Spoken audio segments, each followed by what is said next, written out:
بسم اللہ الرحمن الرحیم۔ آج ہم نے ایک دلچسپ واقعہ ذکر کرنا ہے جو حضرت عمر رضی اللہ تعالی عنہ کا ہے۔ اس سے معلوم ہوگا کہ حضرت عمر رضی اللہ تعالی عنہ دین کے لیے کتنے غیرت مند تھے، اور ساتھ یہ بھی معلوم ہوگا کہ ان کا غصہ اپنی ذات کے لیے نہیں تھا بلکہ دین کے لیے تھا۔ مدینہ میں کچھ یہودی تھے اور کچھ منافق تھے، تو منافقین میں سے بھی بعض یہودی تھے۔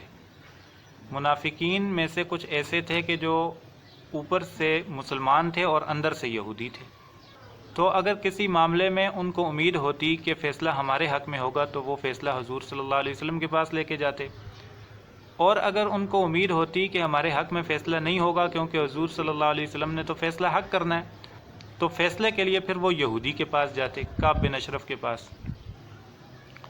تو ایسا ہی ایک واقعہ پیش آیا، ایک یہودی اور ایک منافق کے درمیان جھگڑا ہو گیا۔ تو وہاں یہودی حق پر تھا، یہودی نے کہا کہ فیصلہ حضور صلی اللہ علیہ وسلم کے پاس لے کر جاتے ہیں، کیونکہ یہودی کو معلوم تھا کہ وہاں تو فیصلہ حق ہوگا اور میرے حق میں ہوگا۔ اور منافق نے کہا، جو اوپر سے مسلمان تھا اندر سے یہودی تھا، اس نے کہا کہ نہیں، حضور صلی اللہ علیہ وسلم کے پاس نہیں جاتے بلکہ کعب بن اشرف کے پاس جاتے ہیں، وہاں فیصلہ کرواتے ہیں۔ تو آخر کار حضور صلی اللہ علیہ وسلم کے پاس پہنچے تو آپ صلی اللہ علیہ وسلم نے یہودی کے حق میں فیصلہ دے دیا۔ وہاں سے باہر نکلے فیصلہ کروا کر، تو منافق نے کہا کہ آؤ عمر کے پاس چلتے ہیں، وہاں فیصلہ ہوگا۔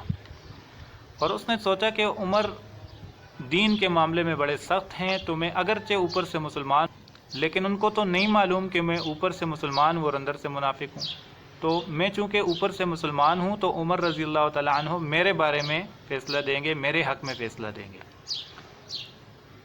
تو اس یہودی نے کہا ٹھیک ہے، وہاں چلے جاتے۔ تو جب حضرت عمر رضی اللہ تعالی عنہ کے پاس پہنچے تو حضرت عمر نے پوچھا کہ کیا حضور صلی اللہ علیہ وسلم کے پاس گئے ہو؟ تو اس یہودی نے واقعہ بتایا کہ ایسے ہمارا فیصلہ ہوا تھا، حضور صلی اللہ علیہ وسلم نے یہ فیصلہ کیا تھا۔ تو اس وقت حضرت عمر رضی اللہ تعالی عنہ گھر تشریف لے گئے اور تلوار لے کر آئے اور اس منافق کی گردن مار دی، اور فرمایا کہ جو حضور صلی اللہ علیہ وسلم کے فیصلے کو نہ مانے تو عمر کا فیصلہ اس کے لیے یہ ہے، اس کی گردن اڑا دی۔